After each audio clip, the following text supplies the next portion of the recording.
This is the journey from scratch to success.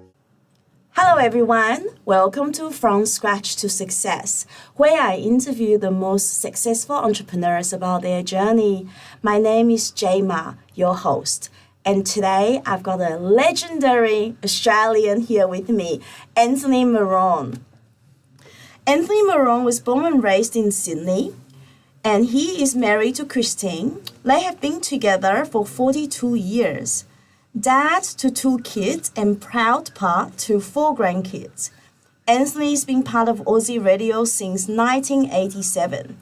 These days, you will hear him Monday to Friday on Triple M's Rush Hour, plus NRL commentary on Triple M. 4 decades on air, still loves the game and the stories that comes with it. Let's welcome Anthony Maroon. How are you? Thank you very much for having me along today. It's lovely. Of course. Yes. So let's get started. Tell me the origin story. Okay. So I started in radio in 1987. But back then I used to sell the advertising. Okay. And then by about 1990, I guess, I got a job. In those days, you used to go to the bush, to the country towns, so country towns. Yes. So I went and lived in the country, and I got a job on the radio in Inverell, this little country town. Yeah. And I've been going ever since. So that's it's been a wonderful journey, and it's just been a wonderful money can't buy experience, and. But the first time I spoke on a microphone was in the shopping centre, calling out the specials. Really? Yeah, like when I was about 18. Yeah, wow. Yeah. So have you always known that you want to be like doing radio, like from a young age? Well, when I was about 16, 17, somebody suggested it to me. Yeah. And I thought, I probably would be okay at that.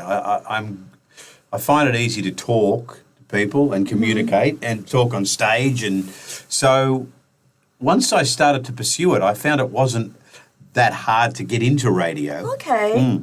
If you were prepared to go to these little bush towns. And I had some early success. So, it just grew and grew and grew from there.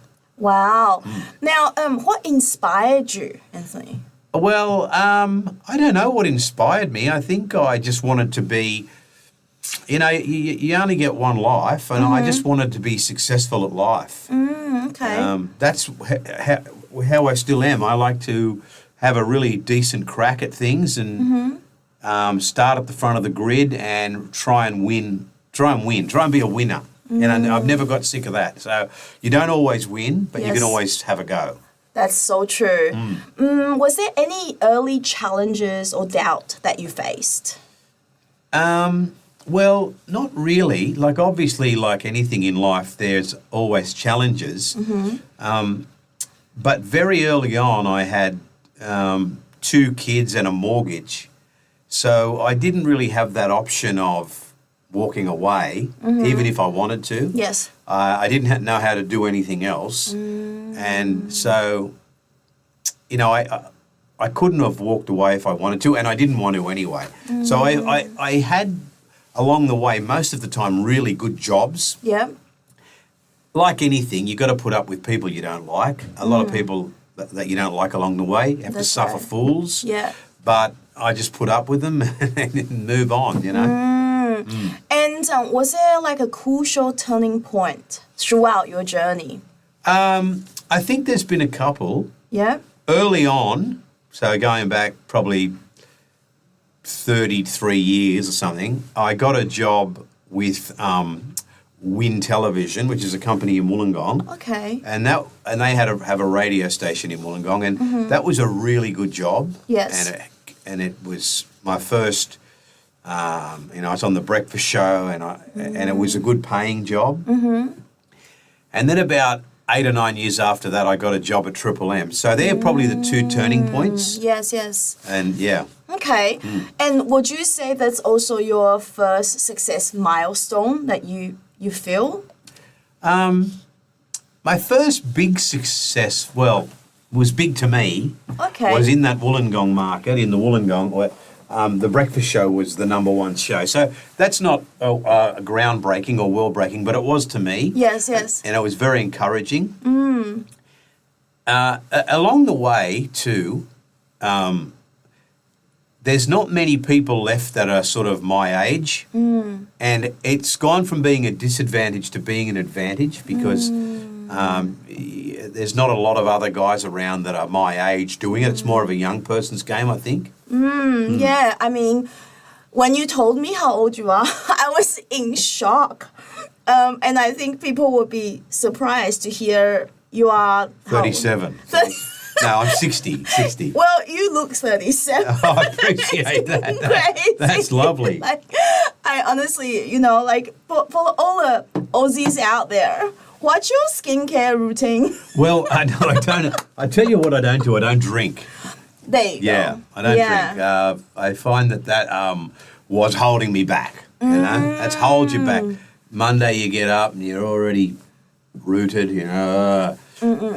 So now you just get up Monday, bang, ready to go. Every day you're ready to go. So I don't drink. Yes. That's a big thing. I Yes, think people of my course. age. Yeah. And look, to be honest, I've never worked a hard day in my life. I've Wow. never had to lay bricks or carry furniture or anything. I've never done anything hard. It's a very easy job. Wow. Yeah. Wow. It's amazing. So, because I think you do footy, like Yes. football, and I think it's really related to, you know, going out with mates and drinking, and it's it's the culture, isn't it? It's the Aussie culture. It is. Yeah? It is. But look, I feel like for me, if I want to be good at that footy stuff, Yeah.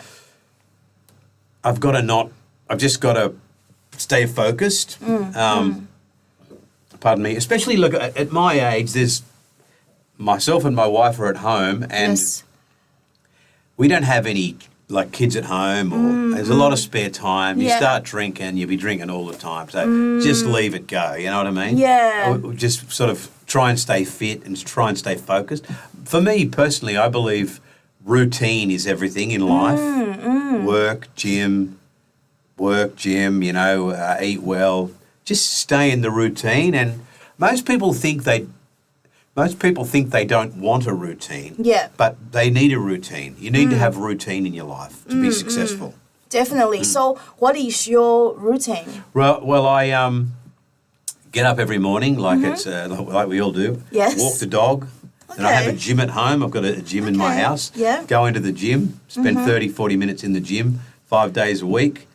Then getting stuck into the work. This time of year being June, July, there's so much footy related stuff on. Yeah. There's you know, NRL, Origin, and NRLW is about to start, the women's game. Okay. Which I'm involved in that too with Channel 9. Okay. And Wow. I also own a business that puts some rugby league functions into clubs. So right now you don't get a day off, Yeah. but I love it, you know? Yeah, I can see like how passionate you are, you know, when you talk about it. Yeah. Yeah. Now, this one, how did you feel the other night about Queensland winning? Oh, look, to tell you the truth, I don't really care, you know? Okay. Yeah, as long as it's a good game. I mean, Yeah, you know, they've got your color, right? Yeah, they got my name. Notice the color I'm wearing today. Yeah, Maroon. Maroon. Yeah. I'm a Queenslander. Oh, That's are you fine. really? Yeah, so Oh, I go for the Maroons. Yeah, Right. let's go Queensland. Where are you from in Queensland? Brisbane. Oh, beautiful. I love Queensland. Yeah, have you spent some time there? Oh, I spend so much time on the Gold Coast. Oh, yes. Yeah. It's such a relaxing space there, Oh, isn't it's it? just so beautiful. I have a house there. Oh, wow. Yeah, but my wife will never live there. She, Okay. you know, Yeah. she likes it here. She in Sydney. prefers Yeah. in Sydney. Yeah. Okay. Now, this one, was there any lessons that you learned the hard way? Well, I don't know about that because hindsight is a beautiful thing. When you look back, you could have done things different. Did I learn any lessons the hard way? No, I think I learned pretty early in the piece with radio.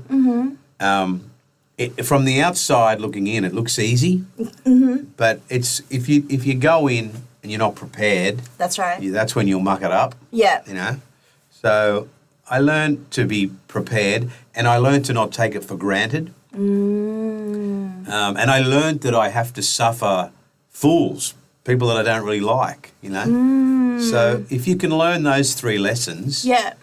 you go a long way. But it's very small industry. Yeah, definitely. Was there like a lot of competition throughout your time? I'm sure there is. Yeah. And how did you, sort of overcome that competition and just, keep going and keep hustling for it? Yeah. Well, I do like to win. I like to win, but I think for a man, like I was saying before, if you've got kids and a mortgage and all that, when I was younger, you don't have any option but to give it 100% and try and be successful. Competitors will fall away. Some will be more. There's 2 or 3 blokes. They'll always be more successful than me. But I can only congratulate them because I know them and I know how hard they've worked, and they deserve it. You know? Yeah. And, was there a time throughout your career where you feel like, like things aren't going well? And Yeah. how did you sort of overcome that and step back up again? Yeah. Well, in the last 25 years, 26 years or something, I've always worked at Triple M. But for 3 years, Yes. in the middle of it, Yeah. I got offered to go to this other radio station. And I went. There was Okay. more money and Yeah. a lot more money. Yeah. And it was just so awful. It was amateur hour. The people were shit. The radio station was shit. And that's the only time I ever felt like walking away, kind of thought, am I done here? But the money was good. And like I said again with the mortgage and the kids. But then you wouldn't believe it. They walked in one day and sacked me. Oh. They didn't like me either, I don't think. And they walked in one day and sacked me, paid out the contract. I went home and went up to the club. I used to drink back then. Got a phone call. It was Triple M. Wow. You want to come back? I want to come back. Right. Wow. The only thing is you got to come back tomorrow. So the next day I was back at Triple M. Wow. Yeah. What a phenomenal story, Yeah, right? yeah. Because I feel like sometimes rejection in life is like a redirection. And that's just what happened that's to you, right? beautiful, yeah. Yeah. But it also comes back to that thing about not burning your bridges, not telling people that you got to, it's a small industry. I didn't piss anyone off at Triple M, so they were happy to have me back. You know what I mean? Yeah, of course. Yeah. Like you would just, definitely. Yeah. Wow, thanks for sharing that. I think No, that's thank you for asking. Very, Yeah. very inspiring that. Yeah. So what keeps you going? Well, I mean, what's the alternative? I mean, I could retire, I guess. I'm probably, I could probably stop working now, but I don't know what good it would do me. I don't know what I'd do all day. I certainly wouldn't be having as much fun, That's right. and I don't think that as much as I love my wife, I don't think we'd be good together all day, I think we'd drive each other mad. So what keeps me going is, I'm just not finished yet. I'm just not finished yet. There's, I don't see why I would stop. I feel great. I love it. Yes. Like I said, it's not like I've ever worked a hard day in my life. So I just want to kick ass. I just want to get up and kick ass every day. Yeah, I love that. Kick ass. Hashtag kick ass, Anthony Maroon. Yeah. Now, I wanted to ask you, you've had such a long relationship with your wife. Yeah. 42 years. Yeah. That is amazing. And being a hopeless romantic, I want to know, how did you guys meet and how did you stay all that time together? Yeah. Well, we met when we were about, obviously, kids. We both grew up in Redfern. Okay. That's where we come from, both Okay. of us. We come from Redfern. And so we just kind of saw each other one time in a nightclub called in South Juniors. You know the club South Juniors in Kingsford. Okay, yeah. And we've been together ever since. You know? Yeah. Wow. And so I tell her every day, Yes. there's 8 billion people on the planet, and she's my favourite one. Oh, isn't that very sweet? She loves it. And you tell her that every day. Yeah, every day. See, that's the key, right? Yes. So what advice would you give out to people that's looking for love? Well, the first thing I would say is, I see young people say, you know, I met this girl and I love her, but I think I'm too young to make a commitment. No, if you love someone, marry each other. If you love someone, rip in, get married, get on with it. Yeah. You might regret that for the rest of your life, you know. Yeah, that's right. But that, I think, I don't know. Like my wife always says, her crazy matches my crazy. So I don't know what. I don't have any advice because I've been with the same person all my life. Of course, yeah. But I mean, we've never even had a fight bad enough to think about not staying together. Yeah, wow. That's truly beautiful. Yeah. Thank you. Yeah, no, it's really nice. And thank you for sharing that. Yeah. For the audience, he didn't know I was going to ask him that. So, yeah. But beautiful story. Anthony, how do you deal with burnout, fear, or criticism? Right, that's a good one. Well, that's right. Starting with criticism, I think, like, for you or I think that you're very brave because you go up on stage with the intention to make people laugh. And I would never be able to do that. I think that comedians are so special because it's different to make people laugh, but to put yourself in a position where you are, the whole intention is to make people laugh, that's very hard. So I really admire that, I have to say, you know. But criticism, how I deal with criticism, I never look at social media about me because if you get 100 nice comments and one shit comment, the shit comment's the one that'll rattle around in your head. Is that right? So true. Yes, yes. So I don't look at it. Well, with fear in the workspace, there's no need for fear if you've done your if you're prepared for what's going to happen. Yes. There's no need for fear. It's all in the preparation. It's all in the preparation. I think, you know. So I think that's the only advice I can give for anyone who is in your position or mine. Yes. You know, if you're prepared, what have you got to fear? You know, and don't look at social media because, you know, I don't know, 70% of people will be happy for you, 25% of people will be jealous, and 5% of people will genuinely think that you're shit at what you're doing. So you can't please everyone. Yeah. But don't be looking at social media if you're in the media. That's right. I think that's a great advice. Yeah. Because we often just the negative comments It's the one that will... It's the one, yeah, right? yeah. Thinking over and over again. Yeah. So in the old days, I used to go, oh, right, who's this bloke? I'll ring the bastard. I'll ring him, you know? Yeah. Now we can't even find them. Yeah. It's so true. Yeah, and preparation, I love that. So it's kind of like a footy game as well. You need to be prepared for the like game, anything. right? Yeah, I love that. So, Anthony, what does success mean to you? Well, I just like it. Who doesn't want to feel like they've kicked a goal in life, you know? So what is it? It's success to me.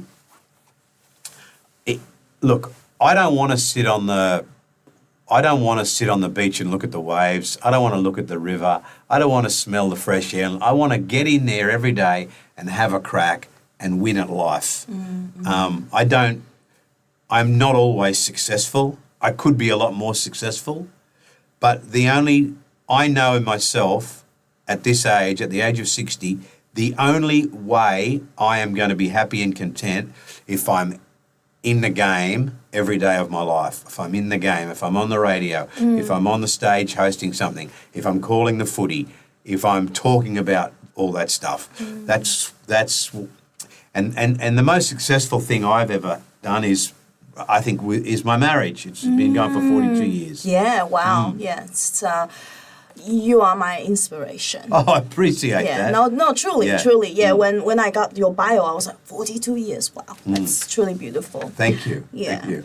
Now, Anthony, the next round, it's quick and engaging round. So short answers, are we ready? Sure. Okay. A business book or podcast that changed your thinking? Changed my thinking. There's a book called Dead Man Walking. Okay, nice. I love that book, yeah. Okay. Yeah. Best advice you've ever received? Fail to prepare, prepare to fail. Love that. What's one thing you wish you'd done differently? I wish when I drank less, and then I could still be having a drink. Very true. Yeah. Now, if you were to lose everything tomorrow, what would be your first move? Go and make sure my wife is okay, and go and live on the Gold Coast. Yeah. Very nice. So, what's next for you? Well, I don't know. I often think about that. Triple M and Channel 7 are now the same company, so maybe some TV, I don't know. Yeah, wow, yeah. I'm sure everybody will love to see you on TV. Yeah, and then they'll go, oh, is that what you look like? No. No. Well, they can see you. Clearly very handsome. I appreciate it. Thank you very much. You're so welcome. Thank you. What's your future, goals or dreams that you have? To just keep going, and I don't really, I often think that, and I don't know what they are. Maybe to call more rugby league on the television. Let's say that. Okay. And your advice for people that's just starting out, or if they've got a dream but they're just too afraid to start, what would you say to them? I say you have to chase your dream, because now you're 20, you're 23. If you don't chase it, one day you're going to be 60 and you're going to go, I didn't do it. I'm 60, it's too late, I didn't do it. If you have a dream, doesn't matter what it is, you've got to jump in and have a crack at it, and stay away from negative people. Stay away from people who tell you can't do it, people who are jealous. Stay with people who are positive and support you. Now, I have a question for you. I feel like in Australia, the culture, it's kind of like we have the tall puppy syndrome. Yeah. How do you overcome that? Because you know what I'm talking about, right? Because, yes. Well, look, you don't know what people say about you behind your back, but you know that, people are, when we see, people knocking successful people in the media or movie stars or musicians, it's just jealousy. It's all it is. It's just jealousy. So, again, don't listen to I learned very early at home to just listen to people who are encouraging. People who are always going to be jealous, try and knock you down. Don't listen to them. Don't listen to them. It's like, especially someone in your position, up on the stage, making people laugh. I could never do that. Oh, thank you. Thank you, Anthony. So, lastly, how does people get in contact with you? Well, you can get in touch with me at Anthony Maroon at bigpond.com. And, we host a lot of events, me and my troupe of former NRL players. But look, we're pretty booked up at the moment. Yes. But it's just wonderful that you've asked me to come along today. And I wish you all the success in the world, because I've seen what you do and you're very funny. And I really admire that you can get up there and do that. Thank you. See, the negative comment, the one that you say I'm not funny, Anthony thinks I'm funny. Yeah, I say this. That's right. That's so funny. Well, thank you so much for being My here. pleasure. Thank you. Yeah. So, guys, I hope you enjoyed today's episode From Scratch to Success. Anthony is truly inspiring. Until next time, God bless you.